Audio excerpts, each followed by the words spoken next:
Death is universal. It comes to us all. But the ways in which people deal with death are diverse. While all societies have dedicated spaces and practices for the remains of the dead, there are differences in burial and cremation needs within different countries and communities, including secular and religious beliefs.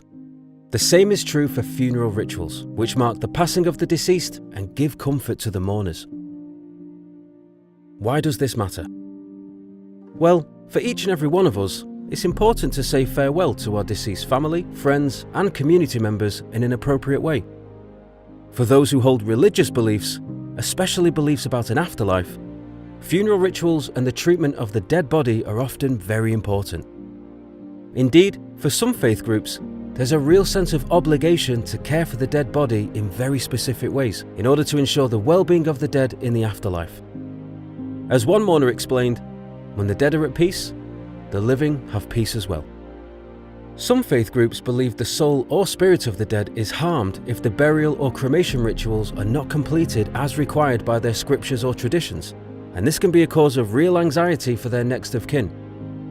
And for those who have no religious beliefs, it can be important for their peace of mind and sense of self that their body is not given any religious rituals.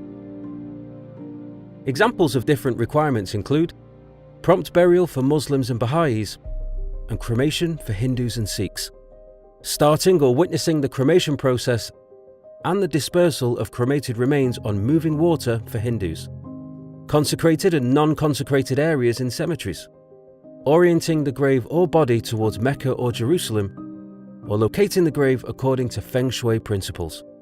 Some faith groups, including Jews, Muslims, Orthodox, and Roman Catholic Christians, require eternal grave rites in order to ensure the long-term integrity of bodily remains. For some, including those of faith and no faith, minimizing the environmental impact of their remains is really important. Understanding these varied needs is important in multicultural societies. Being inclusive of diverse needs can be challenging, but many cemetery and crematorium staff and local communities are working together to provide inclusive spaces and services for everyone. To ensure appropriate care for the living and the dead, it's crucial to understand, respect, and provide for different local needs when planning, designing, running, and using public cemeteries and crematoria.